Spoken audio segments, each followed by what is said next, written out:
Pemirsa Obsession TV, di samping saya telah ada Direktur Utama BPJS Ketenagakerjaan, Bapak Agus Susanto. Tentunya banyak hal menarik yang akan beliau bagikan kepada kita, terutama tentang kinerja cemerlang yang diraih BPJS Ketenagakerjaan sepanjang 2017. Terima kasih Pak Agus telah meluangkan waktunya kepada Men Obsession, Obsession Media. Sama-sama bagian.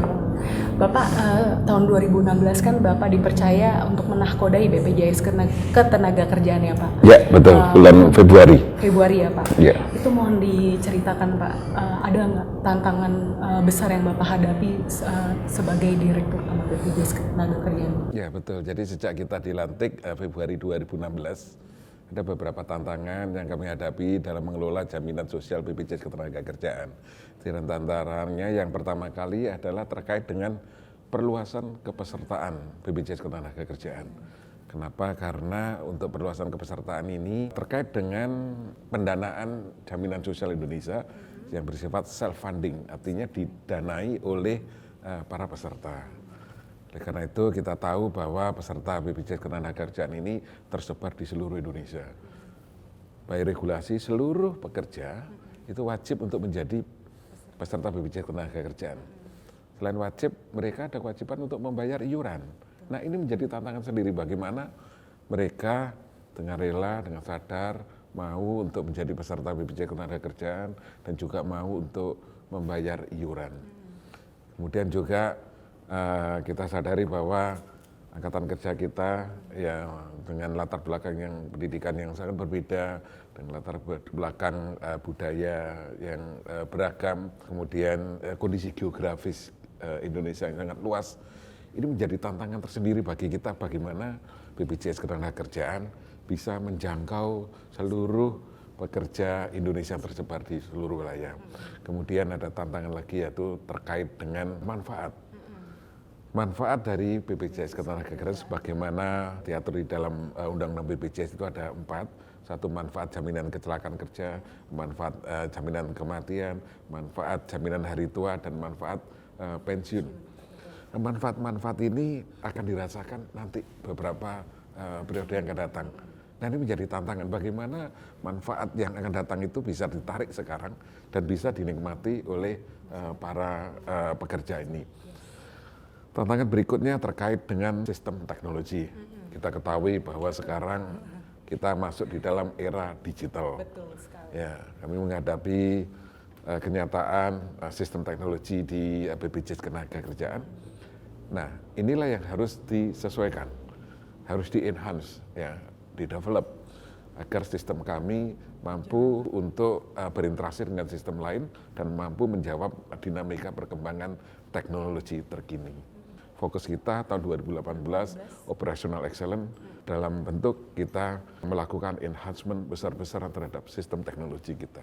Boleh di-highlight juga Pak pencapaian BPJS Ketenagakerjaan sepanjang 2017 Pak, dan kunci suksesnya apa sih Pak? Ya, alhamdulillah kinerja tahun 2017 untuk seluruh indikator KPI melampaui target yang ditetapkan.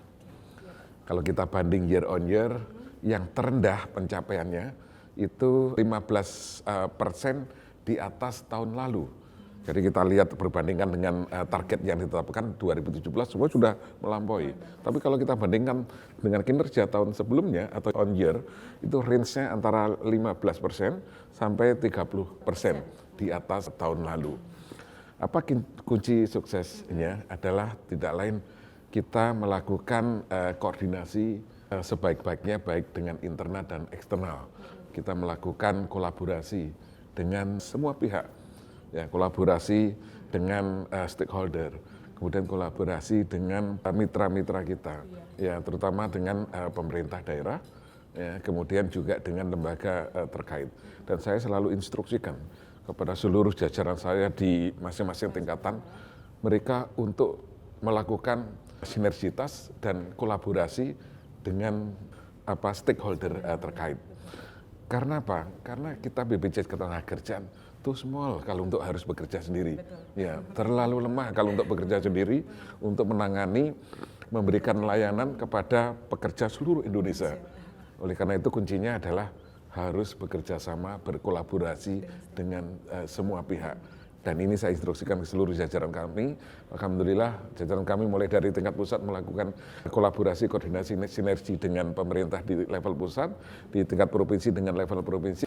Nah ini dilakukan secara simultan, secara terus-menerus, dan alhamdulillah menghasilkan suatu kinerja yang cukup memuaskan. Pak, di tahun 2018 ini masih ada tantangan nggak sih Pak untuk BPJS Ketenagakerjaan? 2018 ini cukup menantang. Dan kalau kita lihat indikator ekonomi secara makro cukup baik, artinya kita menimbulkan suatu optimisme. Dan saya selalu tekankan kepada seluruh jajaran saya, tahun 2018 harus lebih baik dari 2017. Kenapa? Karena indikator makro itu lebih baik. Jadi kita harus optimis, nggak ada alasan untuk tidak optimis. Oleh karena itu, tantangan yang kami hadapi tidak lain adalah perluasan cakupan kepesertaan lagi. Kami harus menjangkau seluruh elemen masyarakat pekerja Indonesia, tidak hanya pekerja formal, termasuk pekerja informal, dan juga pekerja migran, saudara kita yang bekerja di luar negeri. Ini menjadi tantangan tersendiri, khusus kepada pekerja informal yang selama ini kita kesulitan untuk menjangkau mereka. Nah kita mulai November 2017, kita mengimplementasikan sistem keagenan yang kita sebut perisai. Mereka lah yang melakukan approach pendaftaran kepada para pekerja informal. Karena apa? Karena agen-agen kita atau perisai-perisai kita itu kita ambil dari komunitas. Jadi berbasis kepada community. Nah mereka yang langsung melakukan rekrutmen, kita bekali dengan sistem teknologi yang terkini dan handal, dan juga kita berikan insentif kepada para perisai ini, sehingga mereka dengan antusiasme, dan sejak kita implementasikan dari November sampai sekarang, alhamdulillah menunjukkan hasil yang baik. Itu mencerminkan nanti di akhir 2018, insya Allah secara matematis akan menunjukkan kinerja yang lebih baik. Pak, kalau makna leadership bagi Bapak itu apa, dan bagaimana Bapak membangun teamwork di BPJS Ketenagakerjaan? Ya, jadi leadership ini idealnya harus tercipta suatu interaksi antara atasan bawahan secara sinergi. Kalau filosofi hidup Pak? Filosofi hidup saya adalah bahwa kita harus bekerja dengan lurus dan tetap tegar. Dan kami ingin bekerja bebas dari rasa takut, bebas dari rasa khawatir, bekerja dengan gembira, bekerja dengan maksimal. Oleh karena itu, setiap saya melakukan kunjungan ke daerah, ke seluruh jajaran saya sampaikan, Anda harus terbebas dari rasa takut, terbebas dari rasa khawatir. Bagaimana cara terbebas? Anda harus bekerja sesuai dengan tuntunan dan tatanan peraturan perundangan yang ada, dan tuntunan agama kepercayaan kita masing-masing. Oleh karena itu, lakukan 3 hal. Ya. 1, ojo korupsi, jangan korupsi. Ojo kolusi, jangan kolusi. Dan ojo ngapusi, jangan cheating. Insya Allah dengan melakukan 3 hal tersebut, kita akan bekerja dengan tenang.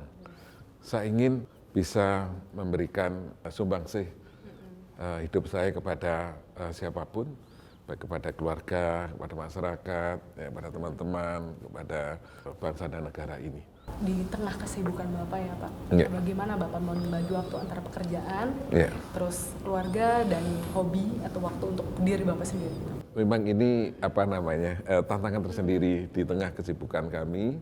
Saya berusaha untuk setiap hari selalu bisa ketemu dengan anak saya. Saat saya berangkat, anak saya masih kecil, umur 11 tahun, cewek. Yang paling kecil? Satu-satunya. Jadi sebelum saya berangkat pasti saya cium, nanti saya pulang dia sudah tidur, saya cium lagi, ya enggak apa-apa, nggak ketemu tapi ada satu sentuhan secara ya. Nah kemudian juga dengan istri saya, jadi di sela-sela misalnya saya harus dinas ke luar kota, ya sedapat mungkin untuk pulang. Kalau ada waktu luang pasti saya gunakan untuk bersama dengan keluarga. Terus kalau misalnya ada hobi kah yang Bapak tekuni Pak? Hobi saya ini agak berbeda. Saya itu suka main sepatu roda. Yang lain saya suka jalan-jalan. Oh, jalan-jalan Ya, traveling gitu ya Pak? ya traveling itu dari waktu saya masih muda. Jadi setiap kesempatan saya bepergian, misalnya bepergian ke luar negeri, itu saya selalu sewa mobil. Untuk jalan-jalan? Jalan sendiri. Saya sewa mobil, saya setir sendiri, ya. Kemudian saya masuk ke desa-desa, ke daerah-daerah. Alhamdulillah saya pada waktu bekerja di perusahaan lama itu, di perusahaan multinasional, saya berurusan dengan nasabah-nasabah di berbagai negara, dan saya berkesempatan untuk mengunjungi mereka. Setiap saya berkunjung, saya sewa mobil. Sabtu Minggu misalnya di rumah, saya punya motornya bukan motor gede, motor biasa, motor Mio itu ya. Saya pakai helm, saya pakai celana pendek, saya jalan-jalan ke kampung-kampung sampai masuk ke daerah-daerah di Bogor, di puncak sana. Selain eksplor itu juga saya eksplor di dunia digital melalui Google. Setiap malam saya nggak bisa tidur sebelum saya googling. Ya, apapun saya akan googling. Ada lagi kah obsesi dari Pak Agus ke depannya untuk secara pribadi dan untuk membawa perusahaan ini ke depan itu seperti apa? Ya tentunya yang untuk BPJS Ketenagakerjaan, obsesi kami, saya ingin pekerja Indonesia itu bangga.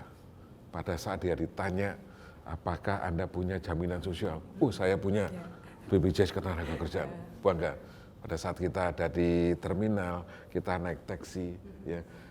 Ini juga saya dengar dari masyarakat di beberapa negara. Saya tanya, Pak, di sini ada jaminan sosial nggak? Anda dapat jaminan sosial? Oh, saya punya jaminan sosial. Dua cerita dengan bangganya, bla bla bla bla. Saya ingin seluruh masyarakat pekerja kita bangga memiliki jaminan sosial BPJS Ketenagakerjaan. Dan saya ingin BPJS Ketenagakerjaan menjadi kebanggaan bangsa Indonesia. Sekian wawancara saya dengan Pak Agus Susanto.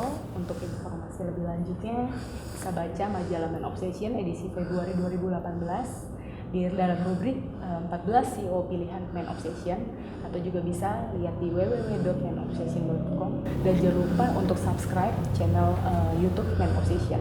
Terima kasih.